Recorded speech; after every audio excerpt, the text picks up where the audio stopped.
இன்னைக்கு நான் உங்களோட கூட பேச போற செய்தியினுடைய தலைப்பு என்ன அப்படின்னா, be a witness and be my witness. செய்தியின் தலைப்பு தான் இன்னைக்கு, be a witness and be my witness. சாட்சியுள்ள வாழ்க்கையை வாழு, கிறிஸ்துவின் சாட்சிகளா இரு. புரியுதா நான் சொல்றது உங்களுக்கு? ரெண்டு கிறிஸ்தவ ஜீவித வாழ்க்கையினுடைய ரெண்டு பகுதிகள் உண்டு. கிறிஸ்தவ ஜீவிதத்தினுடைய வாழ்க்கையில் ரெண்டு பகுதிகள் உண்டு. ஒன்று, ஆண்டவர் செய்த நன்மையை மற்றவர்களுக்கு சாட்சியை அறிவிப்பது. இரண்டாவது, என்னுடைய வாழ்க்கையே என் நடத்தையே அநேகர் மத்தியில் சாட்சியாக இருப்பது. Both are equally important. ரெண்டுமே சரிசமமாக முக்கியமான ஒரு காரியம். விசுவாசராமின்னு சொல்றேன். அல்லேலூயா. ரெண்டுமே ரொம்ப ரொம்ப இம்பார்ட்டன்ட். ரெண்டு காரியம் ரொம்ப ரொம்ப இம்பார்ட்டன்ட். நான் ஆரம்ப நாட்கள் ரட்சிக்கப்பட்ட புதுசுல சத்தியம் பெருசா தெரியல. பாஸ்டர் ஆகிட்டேன், ஊழியம் பண்ண ஆரம்பிச்சாச்சு, சபை நடத்திட்டு இருக்கிறோம். அப்போ மக்களுக்கு சத்தியத்தை பேசிட்டு இருக்கேன், சொல்லி கொடுத்துட்டு இருக்கிறேன். திடீர்னு கத்த ஒரு நாள் என் கண்ணை திறந்தார். எனக்கு சத்தியம் புரிய ஆரம்பிச்சது. நிறைய விஷயத்தை ஆண்டவர் புரிய வச்சார். அப்பதான் முதல்ல இந்த புது உடன்படிக்கையின் உபதேசத்தை ஆண்டவர் புரிய வச்சார். பழைய உடன்படிக்கைகள் நம்ம இல்லை, புது உடன்படிக்கையினுடைய மேன்மை என்ன, ரட்சிப்பு என்ன அப்படின்றது ஆண்டவர் நல்லா புரிய வச்சார். அப்போ கிருபை என்னன்று அதிகமா புரிய வர ஆரம்பிக்கும் பொழுது, ஆரம்ப நாட்கள் எனக்கு எப்படி புரிஞ்சது அப்படின்னா, ஆண்டவரே கிருபை இருக்கிறாரு, நம்ம யார் என்ன சொல்ல முடியும்? லேட்டா வரவங்களை ஏன் லேட்டா வரன்னு கேட்க முடியல. ஆண்டவரே கிருபை இருக்கிற அப்புறம் என்னப்பா அப்படின்ற மாதிரி ஒரு அந்த கிருபையினுடைய ஆரம்ப நாட்களை புரிந்து கொள்ளும் பொழுது அப்படித்தான் எனக்கும் புரிஞ்சுது. முழுமையா புரியல, நாளாக தான் புரிய வந்தது. தேவன் கிருபையை கொடுத்திருக்கிறார் அப்படின்னா அதை உதாசீனப்படுத்துவதற்காக அல்ல. தேவன் கிருபையை தந்திருக்கிற காரணம் இன்னும் பெட்டரா வாழ்வதற்காக. மாம்சத்துடைய முயற்சியினால எந்த வாழ்க்கையை நம்மளால அச்சீவ் பண்ண முடியலையோ, இப்ப தேவன் தந்திருக்கிற கிருபையின் மூலமாய் அந்த பெட்டர் லைஃப் அச்சீவ் பண்ண முடியும் அப்படின்றதற்காக தான் தேவன் கிருபையை கொடுத்திருக்கிறார். அல்ல சொல்லுவோமா? ஆமா, கர்த்தர் கிருபையா இருக்கிறார் அப்படின்ட்டு நான் பழைய வாழ்ந்த வாழ்க்கையை விட இன்னும் மோசமான வாழ்க்கை வாழ்வதற்காக கிடையாது. கர்த்தர் என் மேல இரக்கமா இருக்கார், கிருபையா இருக்கார் அப்படின்னு சொல்லிட்டு நான் செய்ய வேண்டிய வேலையை செய்யாம உதாசீனப்படுத்துவதற்காக கிடையவே கிடையாது. ஆமென் சொல்லுங்களேன். அல்லேலூயா. அப்போ ஒரு கேள்விதான். என்ன கேள்வி அப்படின்னா, ஆண்டவர் இலவசமாய் கிருபையை கொடுத்தார். கிருபையினால விசுவாசத்துக்கு ரட்சிக்கப்பட்டீர்கள். எபேசியர் 2:8. ஃப்ரீயா சால்வேஷன், ரட்சிப்பு கொடுத்தார். இலவசமாய் தேவன் நம்மை நீதிமானாக்கினார். விசுவாசத்தின் அடிப்படையிலே அவர் நீதிமானாக்கினார். விசுவாசத்தின் அடிப்படையிலே அவர் நம்மளை பரிசுத்தப்படுத்துகிறார். விசுவாசத்தின் அடிப்படையிலே அவர் நமக்கு நித்திய ஜீவனை வாக்குப்படி கொடுத்திருக்கிறார். விசுவாசத்தின் அடிப்படையிலே தேவன் நமக்கு தகப்பனா இருக்கிறார், நாம் அவருக்கு பிள்ளைகள். எல்லாமே அவ்வளவுதான், முடிச்சு போச்சு. எல்லாமே ரட்சிக்கப்பட்டாச்சு, பரிசுத்தாவை பெற்றாச்சு, நீதிமானாயாச்சு, பரிசுத்தவனாயாச்சு, ஆண்டுடைய பிள்ளையாச்சு. அப்புறம் என்ன இருக்கு? அவ்வளவுதானே எல்லாமே அப்படின்னு சொல்லி யோசிக்கும் போதுதான் அப்பதான் யோசிச்சேன், தேவ நீதிக்கும் சுயநீதிக்கும். ரோமர் 2ஆம் அதிகாரம் ஞாபகம் இருக்கா? ரோமர் 2ஆம் அதிகாரத்துல தேவ நீதிக்கும் சுயநீதிக்கும் உள்ள வித்தியாசத்தை பவுல் போதிக்கும் பொழுது அதெல்லாம் பார்க்கும்போது நல்லா புரிய ஆரம்பிச்சது. அப்ப நம்ம சுயத்தின் நிமித்தமாய் வரக்கூடிய நீதி அவசியமே இல்லையே, தேவையே இல்லையே. தேவன் நீதிபரரா இருக்கிறார், தேவனை நம்ம நீதிமனாக்கி இருக்கார்ன்றது புரியும் பொழுது அப்புறம் நான் ஏன் நீதியான காரியத்துக்கு செய்யணும், அவசியம் இல்லையே அப்படின்ற மாதிரி புரிய ஆரம்பிச்சது. அப்புறமா தான் ஆண்டவர் இன்னும் கூட தெளிவா புரிய வச்சாரு. தம்பி இருப்பா, பைபிள் இருக்கிற ஒரு சில வசனத்தை மட்டும் பார்த்துட்டு முடிவு வராத, முழுமையா உட்காந்து வாசி அப்படின்ட்டு இன்னும் நிறைய காரியங்கள் புரிய வைத்தார். ஆண்டவருடைய பார்வையில நாம் குவாலிஃபை ஆகுவது சுயநீதியினால் அல்ல, தேவ நீதியினால் மட்டும்தான். அந்த தேவ நீதின்றது விசுவாசத்தின் அடிப்படையில் வந்து இருக்கிற ஒரு காரியம். ஆமாவா? ரைட். மனிதர்களுடைய பார்வையில நம்ம குவாலிஃபை ஆக முடியாது. ஏன்னா எப்படியோ நொட்டம் சொல்லிட்டு தான் இருப்பாங்க கடைசி வரைக்கும். என்னதான் பெஸ்டா செஞ்சாலும் கண்டிப்பா நொட்டம் சொல்லிட்டு தான் இருப்பாங்க, சரியா? ஆனாலும் மனிதனுடைய பார்வையில நம்ம குவாலிஃபை ஆகணும்னா சுயநீதினாலயா தேவநீதினாலயா? சுயநீதினாலதான்.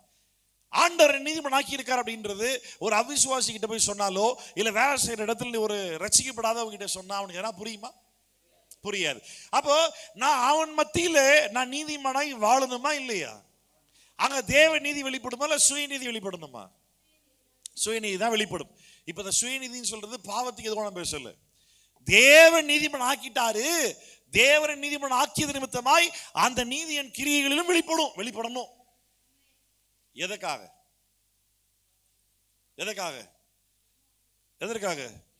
சாட்சியுள்ள வாழ்க்கை நீ வாழ்வதற்காக. சரி, நீ சாட்சியுள்ள வாழ்க்கை வாழ்றதுனால இப்ப யாருக்கு என்ன லாபம்? நீ நல்லவன் பேர் எடுக்க போறியா? உன்னை பார்த்து மக்கள் சூப்பர்னு சொல்லணுமா?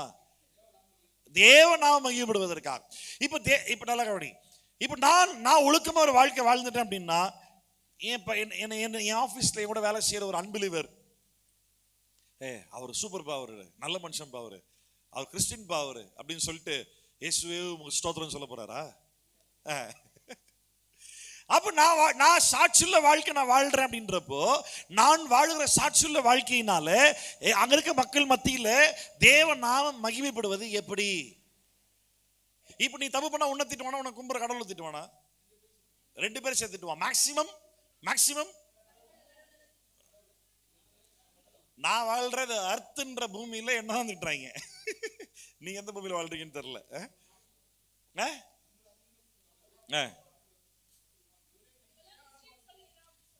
இவெல்லாம் கிறிஸ்டின் சொல்லிக்கிறான் அப்படின்பாங்க. எல்லாருமே வா.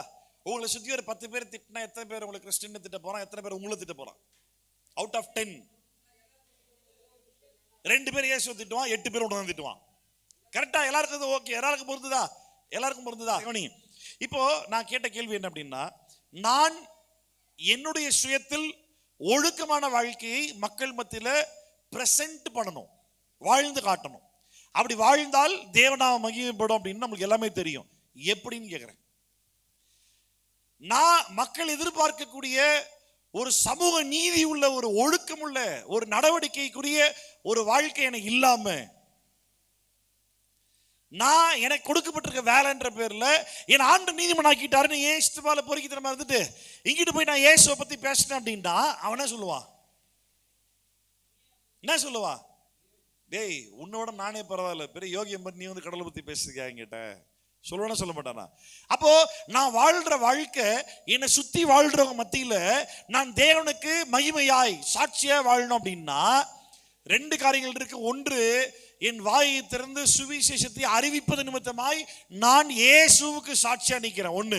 2வது, என்னுடைய சொந்த வாழ்க்கையில நானே சாட்சியா நிற்கிறேன். எதற்காக அப்படின்னு கேட்டா, சுவிசேஷத்தை அவங்க மத்தியில போய் ரீச் பண்றதுக்காக. இனி அநேகர் தன் கூட இருக்கக்கூடிய அநேகர் மத்தியில இயேசுவை பத்தி பேசுறதுக்கு ஒரு கூச்சமா இருக்கு, தயக்கமா இருக்குது. அது எப்படி அவங்க கிட்ட சொல்றது ஒரு மாதிரி பண்ணுது அப்படின்ற உணர்வு யார் யார்கிட்ட எல்லாம் உனக்கு வருதோ அவங்க கிட்ட எல்லாம் உன் பேரை நீ கெடுத்து வச்சிருக்கின்றது மட்டும் தான் அர்த்தம். யாருக்காவது விளங்குதா நான் சொல்றது? என்ன சுத்தி வாழ்றேன், அப்பா அம்மா, என் மாமனார் மாமியார், அக்கா தம்பி தங்கச்சி, ஹஸ்பண்ட் ஒய்ஃப், பிள்ளைங்க, சொந்தக்காரன், வந்தவன் போனோம், பக்கத்து வீட்டுக்காரன், எதிர் வீட்டுக்காரன், மாமா மச்சான், உறவினர்கள், யாராவது என்ன சுத்தி ஆபீஸ்ல வேலை செய்யற ஃப்ரெண்ட்ஸ், நண்பர்கள், யாராவது ஒருத்தர் கிட்ட, தெரிஞ்சவங்க கிட்ட இயேசுவை பத்தி சொல்லலான்னு வாய்ப்பு கிடைக்குது. ஆனா சொல்லணும்னு யோசிக்கும் போதே ஒரு தயக்கம், ஒரு கலக்கம், ஒரு அச்சம், ஆனா எப்படி சொல்றதுன்னு ஒரு கூச்சம், இதெல்லாம் வரத்துக்கு ஒரே காரணம் மட்டும்தான், உன்னுடைய தனிப்பட்ட வாழ்க்கையில அவன் முன்னாடி நீ கெடுத்து வச்சிருக்கிற. அதனால உனக்கு சொல்ல வரல இயேசுவை பத்தி. அங்க இப்ப அப்படியே ஆப்போசிட்டா சொல்றேன் பாரு, உன்னுடைய சர்க்கிள் ஆஃப் பீப்புள், உன்னை சுத்தி வாழ்ற மனிதர்கள் மத்தியில யாரோ ஒருவர்கிட்ட அந்த மனுஷன் உன்னை எப்ப பார்த்தாலும் அப்ரிஷியேட் பண்ணுவான், உன்னை வெரி குட் சொல்லுவான், சூப்பர்னு சொல்லுவான். இப்ப அவங்ககிட்ட இயேசுவை பத்தி சொல்ல தயங்குவியா? தைரியமா சொல்வியா? ஏன்னா அவங்ககிட்ட நல்ல பேர் வச்சிருக்கிற.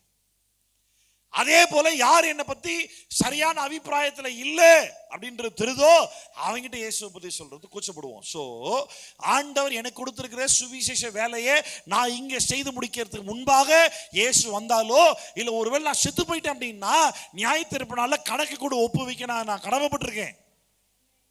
ஆமா, அப்ப கர்த்தர் கொடுத்திருக்கிற ஊழியத்தை நான் சாகறதுக்கு முன்னாடி, அவர் கொடுத்திருக்கிற சுவிசேஷ வேலையை நான் சாகறதுக்கு முன்னாடி நான் ப்ராப்பரா நான் செஞ்சு முடிக்கணும் அப்படின்னா என்னை தேவ நீதிமனாக்கிட்டாருன்ற அந்த கிருபையின் மென்டாலிட்டி வாழ்ந்தா மட்டும் பத்தாது.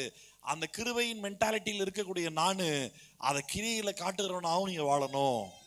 கிறிஸ்துவுக்கான சாட்சியா என் சுயநீதியாகவும் வாழ்ந்து காட்டணும். அதை மக்கள் பார்ப்பாங்க. அப்போதான் அவங்ககிட்ட இயேசுவை பற்றி சொல்லும் பொழுதுதான் அவங்க வந்துட்டு ஏற்றுக்கொள்வார்கள். ஏற்றுக்கொள்றானோ இல்லையோ அட்லீஸ்ட் நீ சொன்னா காது கொடுத்தாது கேட்பான். ஆமென், அல்லேலூயா. அதேதான் 1 பேதுரு 2ஆம் அதிகாரம், திருப்பி கொள்ளுங்க. 1 பேதுரு 2ஆம் அதிகாரம் 12வது வசனம். அப்போஸ்தலனாகிய பேதுரு சபைக்கு என்ன எழுதுறாரு பாருங்க. 1 பேதுரு 2:12 புறஜாதிகள் உங்களை அக்கிரமக்காரர் என்று விரோதமாய் பேசும் விஷயத்தில் அவர்கள் உங்கள் நற்கிரியைகளை கண்டு அவற்றின் நிமித்தம் சந்திப்பின் நாளிலே தேவனை மகிமைப்படுத்தும்படி நீங்கள் அவர்களுக்குள்ளே நல்லடக்கை உள்ளவர்களாய் நடந்து கொள்ளுங்கள் என்று உங்களுக்கு புத்தி சொல்லுகிறேன். இன்னும் ஒரு முறை எல்லாரும் சேர்ந்து வாசிங்க. 1 பேதுரு 2:12 சேர்ந்து வாசிங்க பார்ப்போம். புறஜாதிகள் உங்களை அக்கிரமக்காரர் என்று விரோதமாய் பேசும் விஷயத்தில் அவர்கள் உங்கள் நற்கிரியைகளை கண்டு அவற்றின் நிமித்தம் சந்திப்பின் நாளிலே தேவனை மகிமைப்படுத்தும்படி நீங்கள் அவர்களுக்குள்ளே நல்நடக்கை உள்ளவர்களாய் நடந்து கொள்ளுங்கள் என்று உங்களுக்கு புத்தி சொல்லுகிறேன். கரங்களை தெரியல சொல்லுவோமா பாருங்க. புறஜாதிகள் உங்களை அக்கிரமக்காரர் என்று விரோதமாய் பேசும் விஷயத்தில், எந்த காரியத்திலே உன்னை குறித்து உன்னை சுத்தி வாழ்ற ஆட்கள் மத்தியிலே உன் பேரை நீ கெடுத்து வச்சிருக்கிறியோ அதே காரியத்திலே உன்னை சுத்தி வாழ்ற ஆட்கள் உன்னை குறித்து நல்ல சாட்சி சொல்லும்படிக்கு நீ நல்லடத்தை உள்ளோட வாழ்ந்து காட்டணும். ஆமா, வாழ்ந்து காட்டணும். ரொம்ப ரொம்ப அவசியம். பேதுரு வந்து சொந்தமாலாம் சொல்லல, இயேசு சொல்லி கொடுத்துதான் பேதுருன்னு சொல்லியிருக்காரு. மத்தேயு 5ஆம் அதிகாரத்தில் இயேசு என்ன சொல்றாரு பாருங்க. மத்தேயு 5ஆம் அதிகாரம் 16. நீங்கள் உலகத்துக்கு வெளிச்சமாய் இருக்கிறீர்கள். மத்தேயு 5:16. இவ்விதமாய் மனுஷர் உங்கள் நற்கிரியைகளை கண்டு பரலோகத்தில் இருக்கிற உங்கள் பிதாவை மகிமைப்படுத்தும்படி உங்கள் வெளிச்சம் அவர்கள் முன்பாக பிரகாசிக்க கடவது. என்ன கடவுது? என்ன பிரகாசிக்கணுமா? உங்கள் வெளிச்சம். நீ பூமியில வாழ்ற வாழ்க்கையில உன் கிரியைகளை பார்த்து இவன் சூப்பரா வாழ்றான்டா அப்படின்ட்டு அவிசுவாசிகள் பிதாவை மகிமைப்படுத்துற அளவு நீ வாழ்ந்து காட்டணுமா? அதேதான் 1 பேதுரு 2:12 வாசிச்சோம். அக்கிரமக்காரர் என்று விரோதமாய் உன்னை பேசுற விஷயத்துல அவர்கள் உங்கள் நற்கிரியைகளை கண்டு. 1 பேதுரு 2:12 வாசிச்சோம். இப்ப நம்ம உங்கள் நற்கிரியை யாரு? புறஜாதியார்கள், உன்னை சுத்தி வாழ்ற அவிசுவாசிகள் உன் நற்கிரியைகளை கண்டு அவற்றின் நிமித்தம் சந்திப்பின் நாளிலே தேவனை மகிமைப்படுத்தும்படி. லூக்கால வாசிக்கிறோம், அழிந்து போகிற உலக பொருட்களால் சிநேகிதரை சம்பாதி, அவர்கள் நித்தியமான வீடுகளிலே உங்களை வரவேற்பார்களாம். வசனம் சொல்லுது. அதெல்லாம் என்னது? அழிந்து போகிற உலக பொருட்கள்ல சிநேகிதரை சம்பாதிக்கின்றது என்னது? நற்கிரியை. கிருபை இருக்குமானால் கிரியை இருக்கணும். கிருபை இல்லைன்னா இங்க கிரியை இருக்காது. கிருபை இல்லாமல் வரக்கூடிய கிரியை யாருக்கும் பிரயோஜனமா இருக்காது. இன்னும் ஸ்பெசிபிக்கா சொன்னா தேவ ராஜ்யத்துல தேவனுக்கு பிரயோஜனமா இருக்காது. ஆனா கிருபை பெற்றவன் கிரியை காண்பித்தாக வேண்டும். நீ கிருபை பெற்று கிரியை செய்யாம இருந்தீங்கன்னா அது என்ன சம்பந்தம் தெரியுமா? நீ விசுவாசின்னு சொல்றத வேஸ்ட்னு சொல்லி யாக்கோபு சொல்றாரு. அந்த விசுவாசம் செத்து போன விசுவாசம் இருந்தா யாருக்கும் பிரயோஜனப்படாதுன்றார். உனக்குள்ள விசுவாசம் இருக்குமானால் அது கிரியை காண்பித்தாகணும். இல்லாட்டி வேற ஒருத்தர் வந்து உனக்கு சேலஞ்ச் பண்ணுவானே, எனக்குள்ள விசுவாசம் இருக்கு நான் அதை கிரியையில காட்டுவேன், நீ கிரியே காட்டாம எங்க விசுவாசத்தை வெளியே காட்டு பார்ப்போம் அப்படின்னு கேட்டா என்ன சொல்லுவே? புரியுதா நான் சொல்றது உங்களுக்கு? வாசிப்போமா யாக்கோபு 2ஆம் அதிகாரம், வாங்க பார்ப்போம். ஜேம்ஸ் சாப்டர் 2,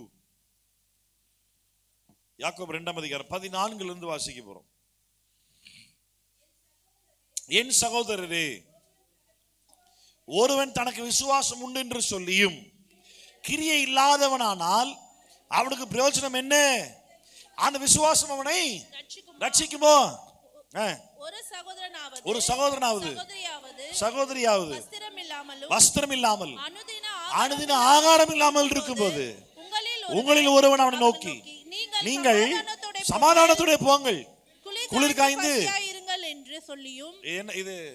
குளிர் காய்ந்து பசியாருங்கள் என்ன மீனிங் தெரியுமா? எத்தனை பேர் கேள்விப்பட்டிருப்பீங்கன்னு தெரியல. வாயை கட்டி வயிற்று கட்டி வயிற்றுல ஈர துணியை கட்டி உனக்கு சோறு போட்டு உன்னை படிக்க வச்சேன்டா. கேட்டிருக்கீங்களா? கேட்டிருக்கீங்களா? ஆமா. இந்த காலத்துல நிறைய பசங்களுக்கு தெரியல கிரேசம்மா அப்படின்னா நான் ரொம்ப பழைய ஆள் நினைச்சிடாதீங்க. நானும் நீ ஆமா, வாயை கட்டி வயிற்றுல ஈரத்துணி கட்டி உன்னை படிக்க வச்சேன்டா அப்படின்னா, அது உண்மையானு தெரியல, நான் டெஸ்ட் பண்ணி பார்த்தது இல்லை. என்ன சொல்லுவாங்கன்னா, ஈரத்துணி வயிற்றுல கட்டிக்கிட்டா பசி தெரியாதான், ஈரத்துணி தண்ணி நினைச்சு ஈரத்துணி கட்டிக்கிட்டா பசி தெரியாதாமா அப்படின்னு சொல்லுவாங்க. சரியா? அதே தான் யாக்கோபு சொல்றார். 2000 வருஷத்துக்கு முன்னாடி அவர் சொல்லிட்டாரு பாரு. ஒருத்தனுக்கு ட்ரெஸ் இல்ல, சாப்பாடு இல்ல, நீ அவனுக்கு உன் கிரியை நடிப்படல, உன் அன்பை நீ அவன்கிட்ட காட்டல.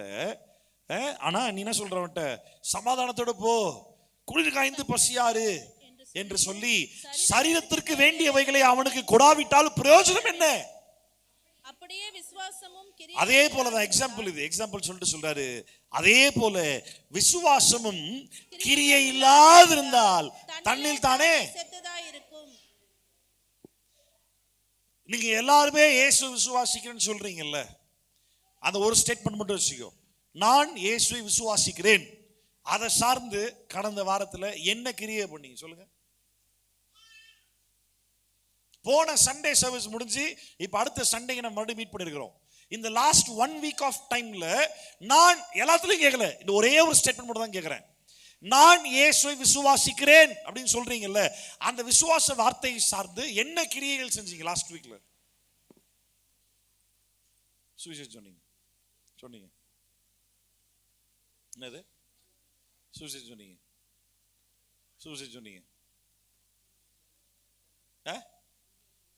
சுவிசேஷம் சொல்லி உதவி செஞ்சீங்க. Very good.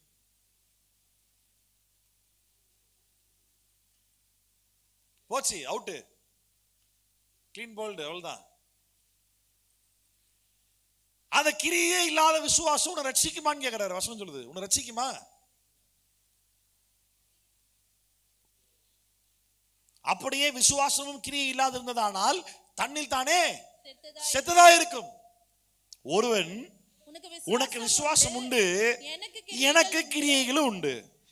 கிரியை இல்லாமல் உன் விசுவாசத்தை எனக்கு காண்பி, நான் என் விசுவாசத்தை என் கிரியினாலே உனக்கு காண்பிப்பேன் என்பானே. புரியுதா? கிரியை இல்லாத விசுவாசம் செத்தது. ஒருத்தர் விசுவாசம் இருக்குது அப்படின்னா, இன்னொருத்தர் அந்த விசுவாசத்தை கிரியில காட்டுறான் அப்படின்னா, அவன் இப்ப உன்கிட்ட சேலஞ்ச் பண்ணுவான். நான் என்னோட விசுவாசத்தை கிரியில காட்டுறேன், எங்க உன் விசுவாசத்தை எப்படி காட்டுவே அப்படின்னு கேட்டா என்ன சொல்ல முடியும்? ஒன்னும் சொல்ல முடியும். அப்போ எனக்குள் இருக்கக்கூடிய விசுவாசம் அநேகருக்கு பிரயோஜனமா இருக்குமானால் அது கிரியைகளை வெளிப்பட்டா மட்டும்தான் முடியும், வேற வாய்ப்பே இல்லை. வெறும் வாயில வடை சுடுற நாளைக்கு ஒன்றும் ஆக போறது இல்லை. 1 கொரிந்தியர் 4ஆம் அதிகாரத்தில் வாசிக்கிறோம், தேவராஜ்யம் பேச்சில் அல்ல பலத்தில் இருக்கிறது. ஆமென். ஆமா, தேவராஜ்யம் என்பது கிரியைக்குரிய காரியம். நான் ரட்சிக்கப்பட்ட, நான் விசுவாசம் உள்ளவனாயிட்டேன், எனக்கு சத்தியம் புரிஞ்சிருச்சு, நான் செத்தா பரலோகம் போயிடுவேன், அது இல்லை உன் நோக்கம். உனக்கு தேவன் ரட்சிப்பை தந்ததுக்குரிய காரணம், உன் மூலமாய் யார் யாரெல்லாம் ரட்சிக்கப்படணும்னு கர்த்தர் வச்சிருக்கிறாரோ அவங்க ரட்சிக்கப்பட்டாங்கன்னா நீயும் பரலோகம் போவே, உன் நிமித்தமா அவனும் பரலோகம் வருவான். ஆனா உன் நிமித்தமா யார் யாரெல்லாம் ரட்சிக்கப்படணும்னு கர்த்தர் வச்சிருக்கிறாரோ அவனுக்கு நீ சுவிசேஷமா சொல்லாம, உன் கிரியைகளை இயேசு யாருன்றதை காட்டாம, உன் கிரியைகளை விசுவாசத்தை வெளிப்படுத்தாம நாசத்தை நான் பரலோகம் போன்னு வாழ்ந்துட்டு இருந்துச்சுக்கோயே, நீ பரலோகம் போவேன்றது டவுட் தான்.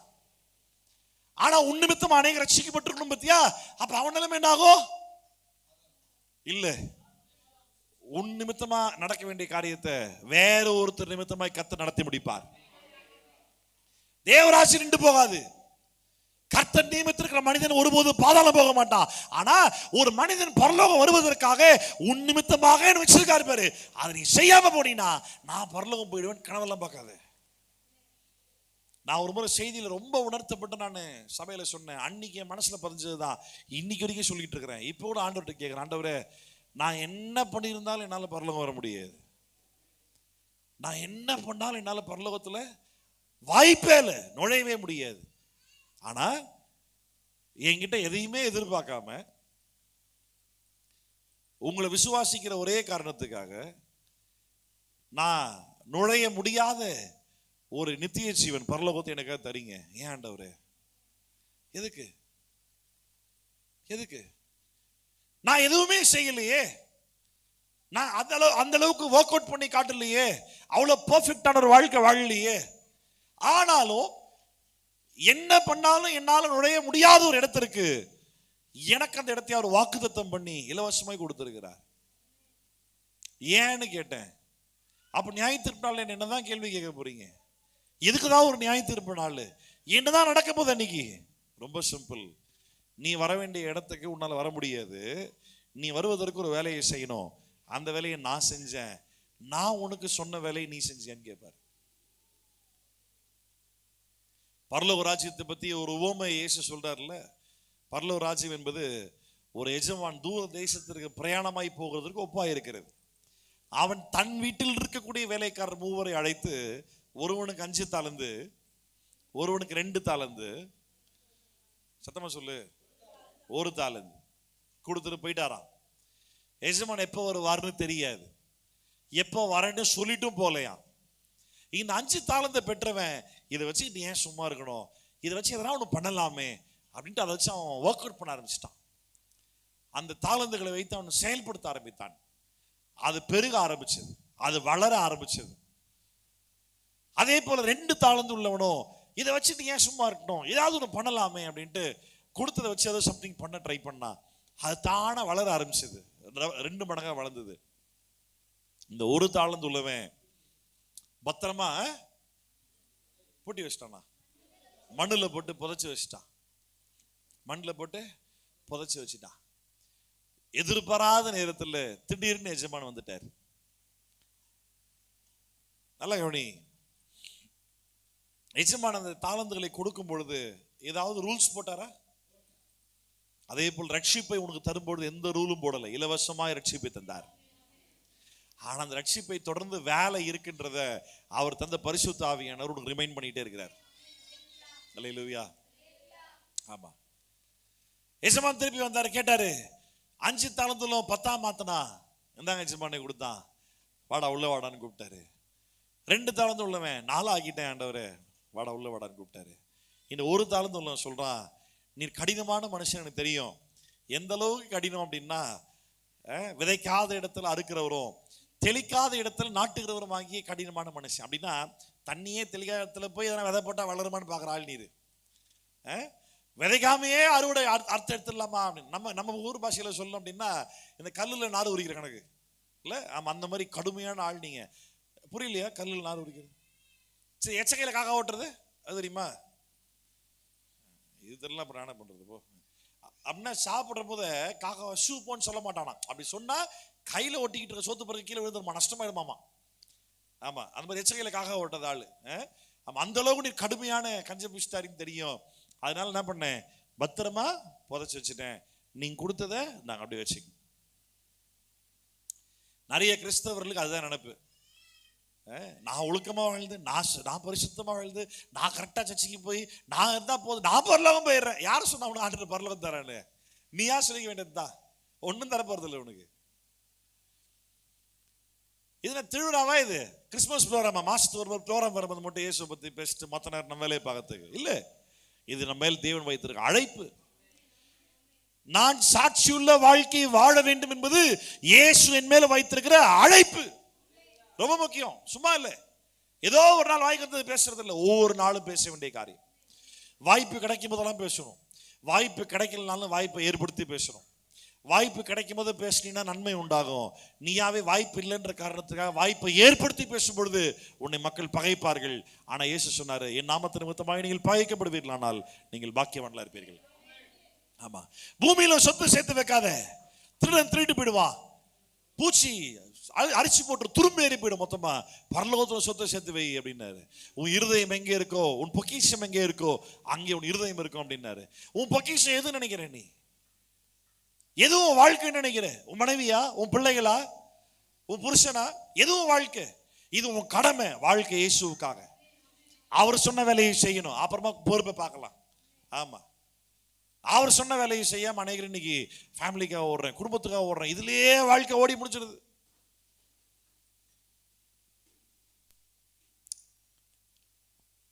வாசிக்கலாம், யாக்கோபு 2ஆம் அதிகாரம் 18 பாருங்க, 17, 18. அப்படியே விசுவாசமும் கிரியைகள் இல்லாதிருந்தால், அப்படியே விசுவாசமும் கிரியை இல்லாதிருந்தால் தன்னிலே தானே செத்ததாய் இருக்கும். தன்னிலே தானே செத்ததாய் இருக்கும். ஒருவன் உனக்கு விசுவாசம் உண்டு, ஒருவன் உனக்கு விசுவாசம் உண்டு, எனக்கு கிரியைகள் உண்டு. கிரியைகள் இல்லாமல் விசுவாசத்தை எனக்கு காண்பி. உன் விசுவாசத்தை எனக்கு காண்பி. நான் என் விசுவாசத்தை என் கிரியைகளினாலே உனக்கு காண்பிப்பேன் என்பானே. தேவன் ஒருவர் உண்டென்று விசுவாசிக்கிறாய், அப்படி செய்கிறது நல்லது. பிசாசுகளும் விசுவாசித்து நடுங்குகின்றன. இப்ப யாக்கோபு எவ்வளவு பவர்ஃபுல்லான ஒரு எக்ஸாம்பிள் தராரு பாரு. நீ ஆண்டவர் விசுவாசிக்கு நீ சொல்ற, ஆனா பிசாசு விசுவாசிக்குது, நடுங்குது. விசுவாசிக்குதுன்றது உள்ள இருக்கிறது, நடுங்குது அப்படின்றது செயல்படுத்துறது. பிசாசு கூட ஆண்டவர் செயலை தாண்டி ஒரு செயல் செய்யறதில்ல, தெரியுமா? தெரியாதா? பிசாசினால கர்த்தருடைய கட்டளையை தாண்டி ஒரு கடுகு வேலையை கூட அவனால் செய்ய முடியாது, வாய்ப்பே கிடையாது. யாக்கோபு இங்க சொல்றாரு, கிரியை இல்லாமல் விசுவாசம் மட்டும் இருக்கிறது என்று சொல்லி வாழுகிற ஒரு மனிதன் பிசாசு விட கேடு கட்டவன்றார். உன்னோட பிசாசு பெட்டர்ன்றார். இன்னைக்கு இந்த கிருபையின் உபதேசத்துல நம்ம தான் ஃபாலோ பண்றோம், முழுக்க நம்ம அதில் தான் இருக்கிறோம். நம்ம அதுல இருக்கிற பெரிய கள்ள உபதேசம் என்ன அப்படின்னா, கர்த்தர் கிருபையா இருக்கிறாரு, நீ ஒன்றும் பண்ண தேவையில்லைன்றது பெரிய கள்ள உபதேசம். கர்த்தர் கிருபையா இருக்கிறதுக்கு காரணமே நீ ஏதாவது பண்ணணுன்றதுக்காக தான், எதுவும் பண்ணாம சும்மா இருக்கிறதே கிடையாது. கர்த்தர் கிருபையா இருக்கிறனால எதுவும் பண்ணது எல்லாம் முடிந்ததுன்னு அவர் சொல்லிட்டாரு, எல்லாம் அவரே முடிச்சுட்டாரு. இப்ப யாரும் இல்லைன்னா கரெக்டு தான். அதுக்கப்புறம் உன்னை என்ன செய்ய சொல்லியிருக்காரு சொல்லு. அதுக்குள்ள வரவே மாட்டாங்க, அதுக்குள்ள வரவே மாட்டாங்க. சேகர் ஒரு நல்ல ஒரு வேலை இருக்குது, வரீங்களா? சரி, என்ன பண்ணணும்? ஒன்றும் பண்ண வேண்டாம் அப்படின்னா வீட்டில் இருங்க, மாசமா சம்பளம் போட்டு வரும். ஹை, இதனால வேலையாகுது இல்லை? வீட்டில் இருந்தா மாசமா சம்பளம் வருமான், அது பேர் சோம்பேறித்தனம், அது பேர் சோம்பேறித்தனம். சேகர் ஒரு வேலை இருக்கு, வாங்கல. என்ன வேலைன்னா பெயிண்ட் அடிக்கிற வேலை இருக்குது, இதான் பண்ணணும். மேலே ஏறி ஃபுல்லாக போய் அவுட்ரு அடிக்கணும், ஃபுல்லாக அடிக்கணும். எவ்வளோ நான் சம்பளம் தருவேன்? மாதம் ஒரு 10,000. பயங்கரமான வேலை, என்ன 10,000ன்றீங்க? அதுதான் வேலை. அதே போலதான் இங்க கிருபை. கர்த்தருடைய கிருபை முடியாதுன்றவனை முடிக்க வைக்கும், வராதுன்றவனை செய்ய வைக்கும். கர்த்தருடைய கிருபை பலவீனமா இருக்கிறவனை பலப்படுத்தும். கர்த்தருடைய கிருபை என்னால வந்துட்டு ஒரு சுவிசேஷம் சொல்ல முடியலன்னா சொல்ல வைக்கும், என்னால வாழ முடியலன்னா வாழ வைக்கும். ஆமா, அதுதான் கிருபைக்குரிய மீனிங். தகுதி இல்லாதவனை தகுதிப்படுத்துகிறது தான் கிருபை என்ற வார்த்தைக்கு அர்த்தம். நீ எதுல தகுதி இல்லைன்னு நினைக்கிறியோ அதுல கர்த்தர் தகுதிப்படுத்துகிறார், அதுதான் கிருபை. ஆமா, தொடர்ந்து வாசிங்க. அப்போ உன்னோட பிசாசு பெற்று விசுவாசிக்கிறேன்னு சும்மா உட்காந்துச்சுக்கோ. பிசாசு விசுவாசிக்கிறா, அது நடுங்கவும் செய்து. ஆமென். ஆமா, வீணான மனுஷனே, கிரி இல்லாத விசுவாசம் செத்ததென்று நீ அறிய வேண்டுமோ? நம்முடைய பிதாவாகிய ஆபிரகாம் தன் குமாரன் ஈசாக்கை பலிபீடத்தின் மேல் செலுத்தின போது கிரியைகளினாலே அல்லவோ நீதிமானாக்கப்பட்டான். எதனால் நீதிமானாக்கப்பட்டான்? கிரியைகளினால். கவுனிங். இப்போ இங்க யாக்கோபுடைய ஃபோக்கஸ் விசுவாசத்தால் நீதிமான் ஆக மாட்டான்றது இல்லை. ஆபிரகாம் விசுவாசத்தால் நீதிமான் ஆக்கப்பட்டான் உண்மைதான். ஆனா ஆபிரகாம் விசுவாசத்தால் நீதிமான் ஆக்கப்பட்டான் உனக்கு எப்படி தெரியும்? எப்படி தெரியும்? ஆபிரகாம் பண்ண கிரியினாலதான் நம்ம கண்டுபிடிச்சோம், நமக்கு தெரிய வந்தது ஆபிரகாம் விசுவாசத்தால் நீதிமானாக்கப்பட்டான். விசுவாசத்தால் நீதிமானாக்கப்படுதல் அப்படின்ற முதல் பகுதியை பத்தி யாக்கோபு பேசல. விசுவாசத்தாலதான் நீதிமான் ஆக்கப்படுறான்றது உனக்கு எப்படி தெரியும்?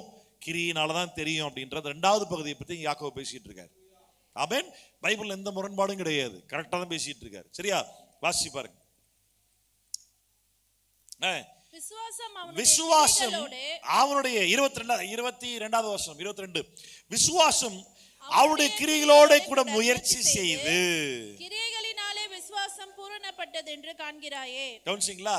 faith was perfected as a result of works. கவனிங்க, நான் எனக்குள் இயேசுவை விசுவாசிக்கிறேன். இப்ப விசுவாசம் என்ன பூர்ணப்படுத்திருச்சா இல்லையா? பூர்ணப்படுத்திருச்சு.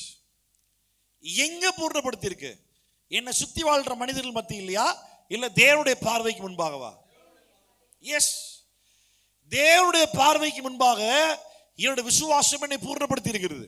ஆனா இப்ப நான் கர்த்தருக்காக வாழ்ற வாழ்க்கை பரலோகத்திலே பூமி இல்லையா? பூமியில் நான் கர்த்தருக்காக வாழும் பொழுது கர்த்தருக்காக வாழ்வதுன்றது என்னது? சந்திப்பின் நாளில் என்னை சுத்தி வாழ்ற மக்கள் என்னை பத்தி தேவ நாமத்தை மகிமைப்படுத்துன்றது என்னது? நான் செய்ய வேண்டிய கிரியைகள். அப்போ இங்க யாக்கோபு என்ன சொல்றாரு பாரு, விசுவாசம் ஆபிரகாமுடைய கிரியையோடு கூட முயற்சி செய்து. அப்ப நல்லா கவனி, ஆபிரகாம் முயற்சி செய்து கிரியை செய்ததற்கான காரணம் எது?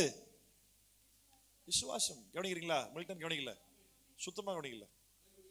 எத்தனாவது வசனம் வாசிக்கிறேன் சொல்லு? எத்தனாவது வசனம் வாசிக்கிறோம்? மில்டன் உன்னதான் எது? 20, 21, 22,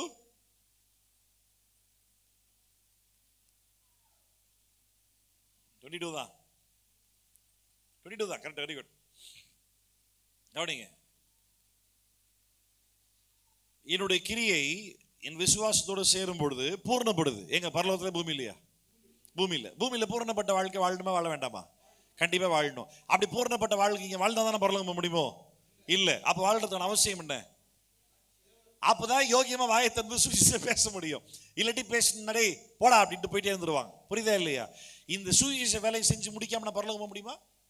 போனா மண்டையில சாத்தி அவனை தூக்கி அழுகையும் பற்கடிப்பு இடத்துல போடுங்க. நான் சொல்லல, இயேசு சொன்ன ஓமை, பரலோக ராஜ்யத்தை பத்தி அவர் சொன்ன ஓமை. ரைட்டா? அப்போ எனக்கு கொடுக்கப்பட்ட வேலையை நான் முடிக்காம நான் பரலோகம் போக முடியாது. வராம சொல்லுங்க அல்லேலூயா. சொல்லுங்க அல்லேலூயா. 22ஆம் வசனம் திருப்பி வாசிக்கலாம். விசுவாசம் அவனுடைய கிரியைகளோட கூட முயற்சி செய்து. எது எதோட முயற்சி செஞ்சது? விசுவாசம். இப்ப எது முதல்ல வந்துச்சு? விசுவாசமா கிரியா? விசுவாசம் தான் முதல்ல வந்துச்சு. விசுவாசத்தை சார்ந்து வந்தது என்ன? கிரியை. இப்ப ஆபிரகாம் தனக்கு கிடைச்ச ஒரே ஒரு பிள்ளையாகி ஈசாக்கை பலி செலுத்தும்படிக்கு மலை மேல, மோரியா மலை மேல கொண்டு போய் வச்சு கத்தி எடுத்து குத்த போனான் பாரு. என்ன தைரியம்? அவன் தேவன் மேல வைத்திருக்கிற விசுவாசம் தான் தைரியத்தை கொடுத்துச்சு. ஆமென். அப்போ அந்த ஆண்டவர் மேல வச்சிருக்கிற விசுவாசம் தான் இவனை ஒரு கிரியை செய்ய வச்சது. இப்ப அந்த கிரியையோடு கூட இந்த விசுவாசம் சேரும்போது நல்ல கவனி, கிரியைகள், இந்த கிரியை முயற்சி பண்ணி விசுவாசத்தை பூர்ணப்படுத்தல, விசுவாசம் தான் முயற்சி பண்ணி அந்த கிரியைகள் மூலமாய் ஆபிரகாமை பூர்ணப்படுத்துச்சு. அல்லேலூயா. தொடர்ந்து வாசிக்கலாம். அப்போ கிரியைகளினாலே விசுவாசம் பூர்ணப்பட்டது என்று காண்கிறோமே, அப்படியே ஆபிரகாம் தேவனை விசுவாசித்தான், அது அவனுக்கு நீதியாக எண்ணப்பட்டது என்ற வேத வாக்கியம் நிறைவேறிட்டு அவன் தேவனுடைய ஒரு அல்லேலூயா சொல்லுமா. கவனிங்க, ஆபிரகாம் தேவனை விசுவாசித்தான். ஆண்டவர் ஆபிரகாமுக்கு வாக்குத்தத்தம் கொடுத்தார், உனக்கு ஒரு பிள்ளையை தருவேன் அப்படின்னு சொல்லி சொன்னாரு. 75 வயசு இருக்கும் பொழுது, அப்புறமா 99 வயசுல மறுபடியும் ஆபிரகாமை கர்த்தரை சந்திக்கிறாரு. நான் சொன்ன வார்த்தையை கண்டிப்பா நிறைவேற்றுவேன், அடுத்த வருஷம் நான் உன்னை சந்திக்க வரும்பொழுது உனக்கு பிள்ளை இருக்குன்னாரு. அதே போல ஆபிரகாமுக்கு 100 வயது ஆகும் பொழுது பிள்ளை பிறந்தது. ராமன் சொல்லுங்க. விசுவாசம் தகப்பனாயிட்டானா பிள்ளையை பெற்ற உடனே? இல்லை, தன்னுடைய ஒரே பிள்ளை என்று பாராமல். அது ஆதியாகமம் 12ஆம் அதிகாரத்தில் வாசி பாருங்க. ஆண்டவர் ஆபிரகாம் கொஞ்சம் வெறுப்பேத்தி இருப்பார். ஏக சுதனும் ஒரே பிள்ளையும் தன் மகன் என்று பாராமல் அந்த வார்த்தையில ஸ்டார்ட் பண்ணியிருப்பார். ஆமா, சொல்லி அவனை வந்து எனக்கு என்ன கொடு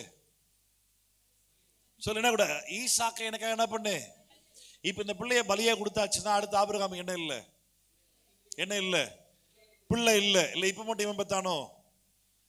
இப்பவே ஈசாக்கு ஒரு மிராக்கிள் பேபி தான். எத்தனை பேருக்கு தெரியும் தெரியல, ஈசாக்கினுடைய பிறப்பு இயேசுவினுடைய கன்னி பிறப்பிற்கு ஒப்பானது. தெரியுமா தெரியாதா? ஈசாக்கினுடைய பிறப்பு அற்புத பிறப்பு. ஏன்னா சாராவுடைய கர்ப்பம் செத்து போச்சு, ஆபிரகாமும் வயசாயிருச்சு, பிள்ளை பெற்றெடுப்பதற்கான வாய்ப்பே கிடையாது. எப்படி யோவான் ஸ்நானகனுக்கு பேர் வையின்னு சொல்லி காபிரியேல் தூதன் சொன்னானோ, அதே போல இயேசுவுக்கு மரியாள் கிட்ட தரிசனமாகி இவருக்கு இயேசு என்று பெயரிடுவாயாக, ஏனென்றால் இவர் தமது ஜனங்களுடைய பாவங்களை நீக்கி அவர்களை ரட்சிப்பார். எப்படி காபிரியேல் சொன்னாரோ அதே போல இவனை ஈசாக்குன்னு பேர் வையின்னு ஆண்டவர் தான் சொன்னார் ஆபிரகாம் கிட்ட. இயேசு கன்னி மரியாள் வயிற்றில் பிறந்தார், அப்படி அற்புத பிறப்பு அப்படின்றதுக்கு முன்னடையாளமாக இங்க ஈசாக்கினுடைய சம்பவத்தை நம்ம பார்க்கிறோம். ஒரு அல்லேலூயா சொல்லுமா. அல்லேலூயா. ஆமா, இப்ப அந்த பிள்ளைய பலியா கொடுத்தா அடுத்து என்ன பிள்ளை? அங்கதான் ஆபிரகாம் தேவனை விசுவாசித்தான். இந்த பிள்ளையை கர்த்தர் கொடுத்தாரு, நான் கர்த்தருக்கென்றே திருப்பி கொடுத்தாலும் மறுபடியும் எனக்கு இன்னொரு பிள்ளையை தர கர்த்தர் வல்லமை உள்ளவராக இருக்கிறார். ஏன் தெரியுமா? அவர் வாக்கு பண்ணி இருக்கிறார். உன் சந்ததியை பெருக பண்ணுவேன்னு சொல்லி இருக்கிறார். அதனாலதான் எந்த தகப்பன், அதாவது அவன் வாழ்க்கையில யோசிச்சு பார்க்க முடியாத, இல்லாட்டி சாத்தியமே இல்லாத ஒரு எக்ஸ்ட்ரீம் மிராக்கிள், எக்ஸ்ட்ரீம் பிளெஸிங், உச்சக்கட்ட நிலைமையின் ஆசீர்வாதத்தை பெற்றுக்கொண்டான். இந்த ஒரு நிலைமையில எந்த ஒரு சராசரி மனுஷனா இருந்தாலும் ஆளோடுப்பா சாமி, இதுக்கு மேல பெரிய ஆள் ஆக வேண்டாம், இதை வச்சுட்டு இப்படியே வாழ்ந்துக்கிறோம் தான் யாரா இருந்தாலும் சொல்லுவாங்க. ஆமாவா இல்லையா? அதையும் ஆபிரகாம் தேவனுக்காக கொடுத்தான். அங்கதான் ஆபிரகாம் விசுவாசத்தினால் விசுவாசத்தின் தகப்பனர் எண்ணப்பட்டான். பாருங்க, யாக்கோபு எதையும் மாத்தி பேசல. அந்தபடியே ஆபிரகாம் தேவனை விசுவாசித்தான், அது அவனுக்கு நீதியாக எண்ணப்பட்டது என்ற வேத வாக்கியம் நிறைவேறிற்று. அவன் தேவனுடைய சிநேகிதன். ஆதலால் மனுஷன் விசுவாசத்தினாலே மாத்திரமல்ல கிரியைகளினாலேயும் நீதிமானாக்கப்படுகிறான் என்று இப்ப கவனி, காண்கிறீர்களே. இந்த வசனத்தை பெரிய குழப்பமே. விசுவாசத்தினால் மாத்திரமல்ல கிரியினாலும் நீதிமானாக்கப்படுகிறான் என்று நீங்கள் காண்கிறீர்களே. இப்ப கவனி, அந்த வசனத்தை நல்லா கவனி. நீங்கள் காண்கிறீர்களே, எப்படி? எல்லாரும் சொல்லுங்க, புரியுதா? இப்ப ஆண்டவர் பார்வையில் நீ விசுவாசிக்கிறே இல்லையா அப்படின்றத ஆண்டவருக்கு நீ கிரியையில பண்ணி காட்டணுமா, இல்ல மனசால் நீ விசுவாசிச்சா ஆண்டவர் தெரிஞ்சிருமா? ஆண்டவர் தெரியும், கரெக்டா? ஆனா நான் காணும் பொழுது, மனிதர்கள் காணும் பொழுது விசுவாசம் உள்ள இருந்தா போதுமா, இல்ல கிரியையில காட்டணுமா? அப்ப இந்த வசனத்தை நல்லா புரிஞ்சுக்கோ. நான் ஏற்கனவே சொன்ன மாதிரி விசுவாசத்தால் நீதிமானாக்கப்படுதல் அப்படின்ற மெயின் சப்ஜெக்ட் யாக்கோபு பேசல.